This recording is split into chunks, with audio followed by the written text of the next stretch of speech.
So papunta ako ngayon sa ating loft para kuhanin yung ating mga ibon. Yan, so magtutos kami ni Pare Joshua ngayon dito sa may bandang kahit dito lang sa may hayin.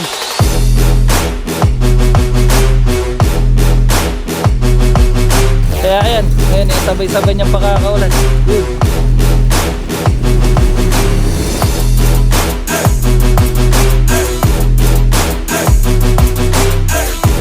Uumpisahan na namin yung pagre-release ng ating mga ibon. So ang gagawin ko ngayon ay yung ating mga ibon. So isi-single toss ko na sila. Kulang pa tayo ng isang ibon at ayun, baka na lang natin hanggang mamayang hapon kung makakauwi pa yung isang yambird natin.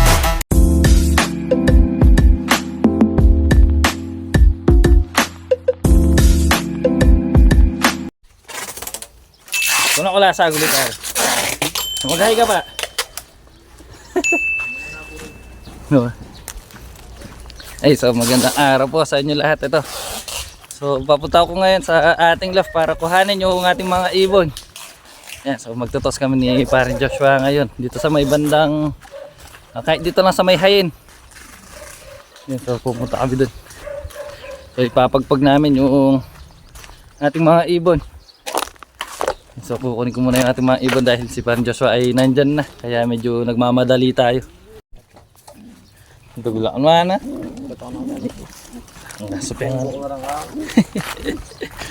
Ay, so nakuha na namin yung mga ibon ito.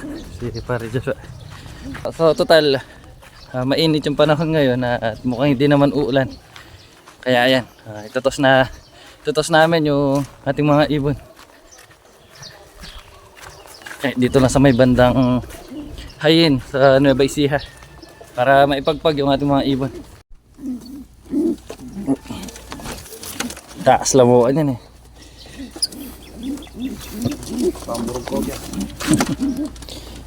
Siyempre, maanyan laring ganyan din. Paano utok lang talaga rin.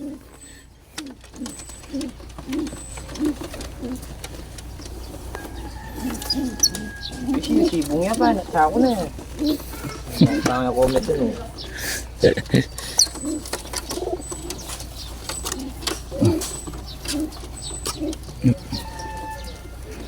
Yun.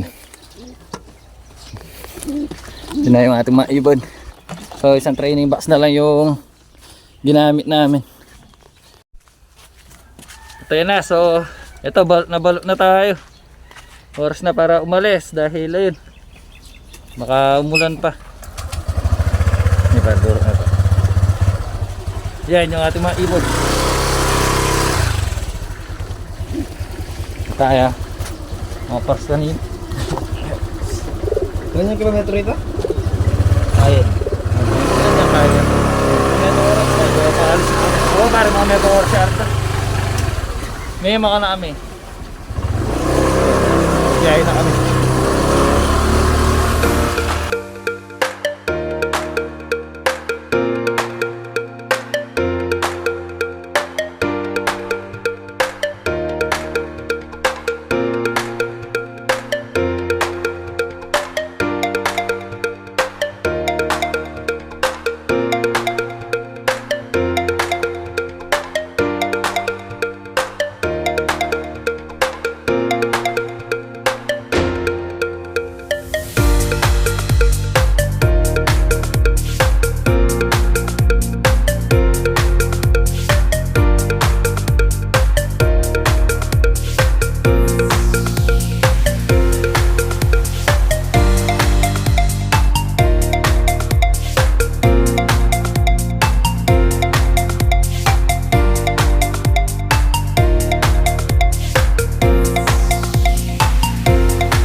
So malapit na tayo sa may hayat kung saan natin i-release yung ating mga ibon.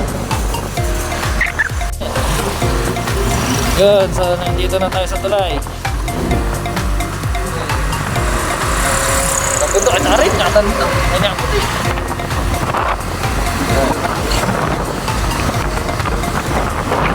Ganda, nagulot na tayo.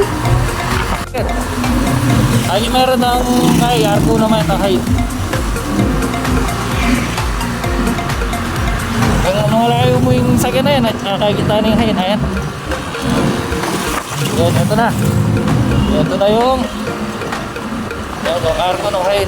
Ayan, parado mo niya ito pa. Good, dito na tayo. So, nandito na tayo sa may hain. Ayan, ito yung boundary ng hain dito kung saan tayo nagtatas dati. Ayan, dito nga natin tinutas yung mga ibon natin na pang norte. Ayan, nakingay ng motor. So, ito yung ating mga ibon. Magpapahinga muna sila ng mga ilang minuto bago natin sila i-release. Ayan, so tinatanggal na ni Pare Joshua yung training box sa kanyang service para ma-viewing natin yung mga ibon dito. Yun, kahit dito lang natin i-release mamaya yung ating mga ibon. Yan, ito yung ating mga ibon. Okay naman pala din natin. Dadala natin yung ating mga ibon kahit dito lang para ma-viewing sila. Yan. Yan, dito na lang. Ito na yung ating mga ibon. So bilad lang natin sila ng mga ilang minuto bago natin sila i-release. Ayan, so uumpisahan na namin yung pagre-release ng ating mga ibon. So ang gagawin ko ngayon ay yung ating mga ibon, so isi-single toss ko na sila. Yun, yung dati natin ginagawa para hindi sila sabay-sabay umuwi at makagawa sila na sariling daan nila. Kaya para masubukan natin kung makakauwi ba yung ating mga ibon. Ayan, ito na yung ating mga ibon. Yun, so mag-uumpisa na mag-single toss para makauwi na rin tayo.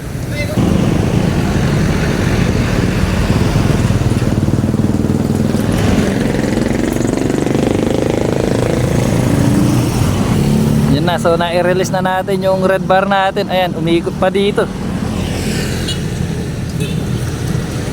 Yun. Ito na, i-release na natin yung dalawang ibon natin.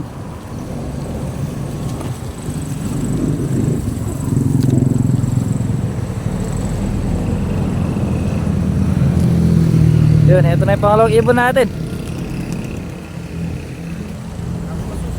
Kapin, Kevin nandun. Yun na, kaya ayun na. Ito na yung ibon natin, yung pangalawang ibon natin, umikot din. Ayun, nagkita pa yung dalawang ibon natin. Ito, nagkasabay pa sila. Meron, that's that.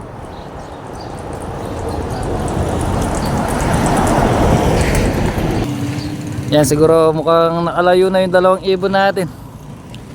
Ito na yung pangatlong ibon natin na pakakawalan. Yun.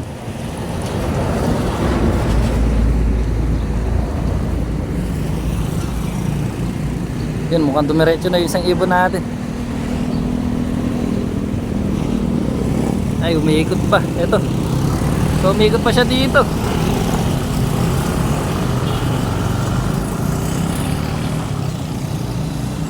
Lima kaya rito, alunga rito.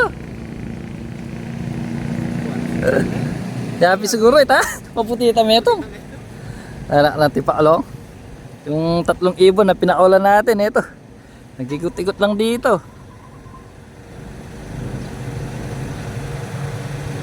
Doon siguro kaya bay ni.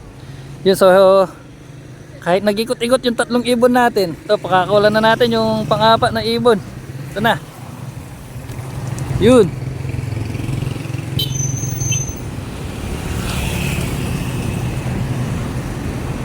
So mukhang magkikita-kita yung apat na ibon natin dito ah.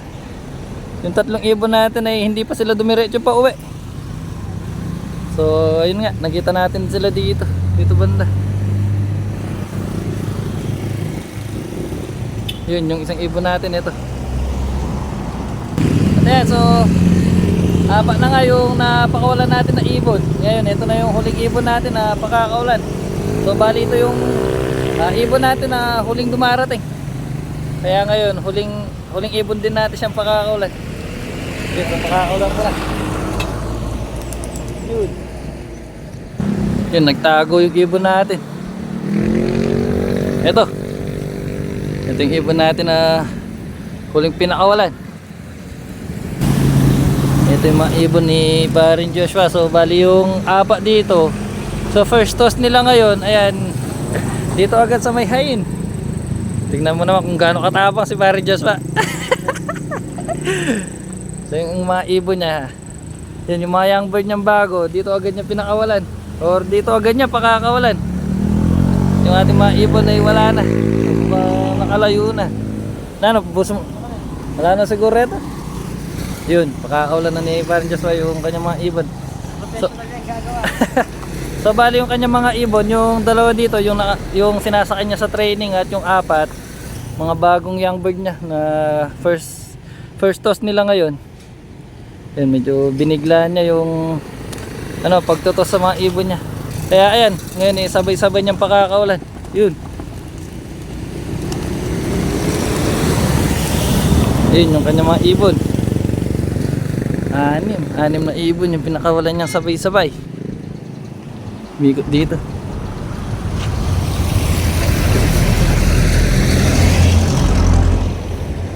Ngayon tingnan namin kung saan pupunta yung kanyang mga ibon.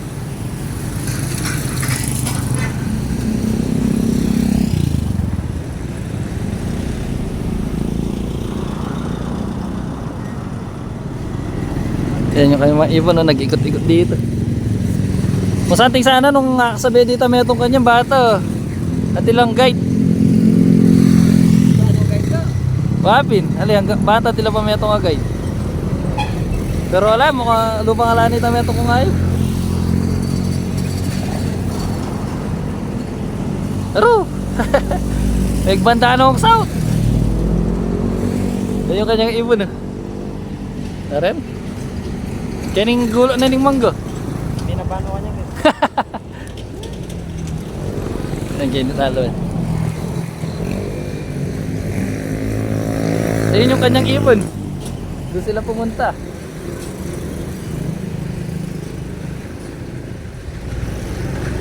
Pilalakaya minutong dumurok yan eh. Pilalakaya minutong dumurok yan eh. Ayun, ito.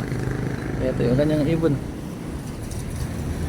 Bisa anong kawani ratang adwa mo, ratang makatraining. Yun, nag-ikot-ikot dito yung kanyang mga ibon. Ay, tabari oh. Tila pa nga sa beme ito.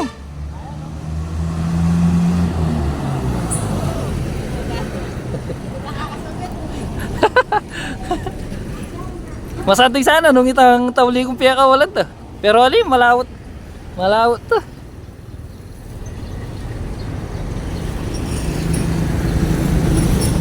Yun, mukhang dito na maninirahan yung mga ibon ni Barin Joshua.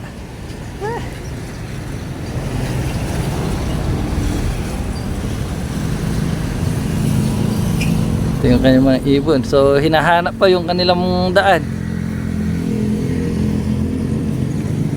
Pero linaw na lang pari. Yun na. Alim, magkailan rin. Hindi na lang kabila. Oo. Talo. Ayun, mukhang nawala na. Areta, ayun. Dinurog ako. Wapit. Pilalakaya minutong durok-durok yan eh. Yun o. Naging 7 yung kanyang ibon. So mukhang makakabihag pa sila.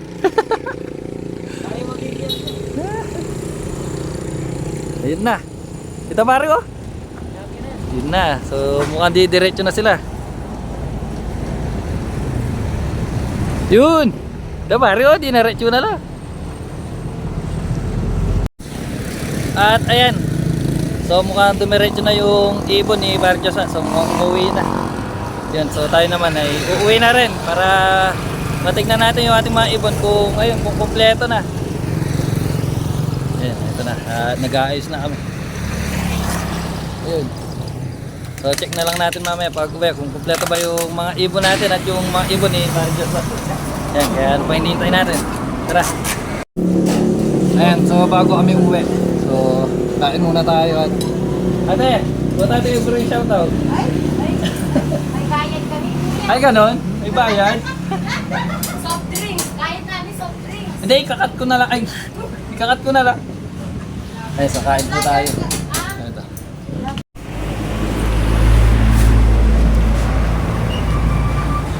Manyama pare. Yan, so sarap daw nung nakasining ka na ako. Bit pares ne. Yan, so bit pares.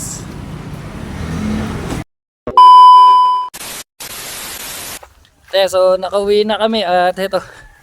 So tignan muna namin yung hindi ka na pari dagit yun. Maluto yan rin.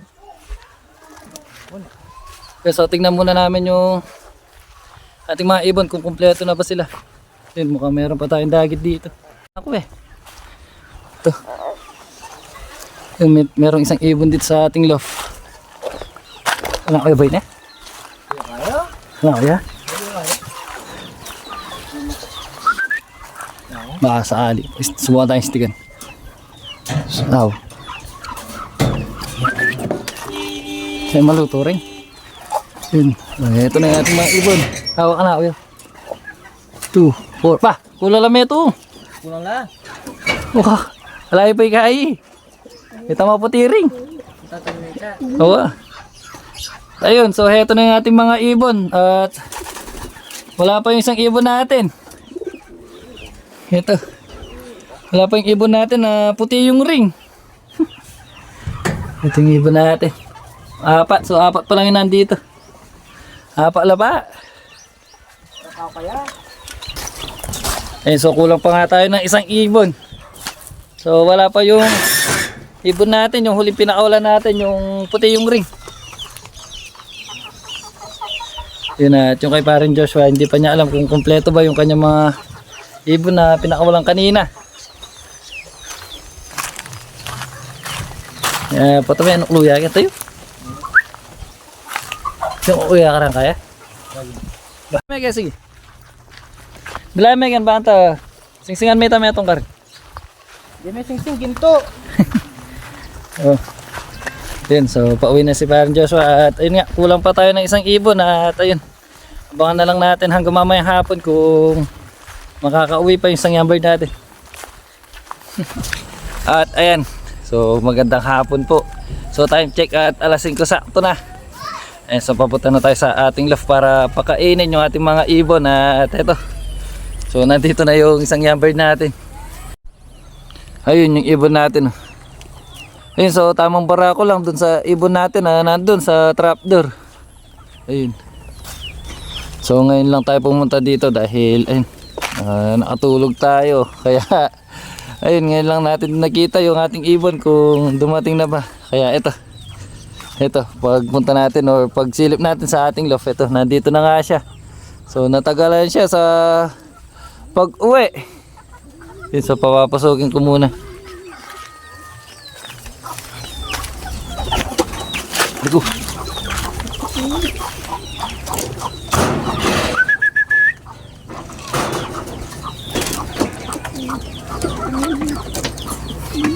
Yan, so pumasok na yung ating ibon. Ngayon silipin muna natin sila. Yung ating mga young bird, gutom na. Ayun, so kumpleto na yung ating mga young bird o yung ating mga ibon. Ayan. So hindi ko alam kung kanina pa umuwi ito. So ngayon lang tayo sumilip dito ulit.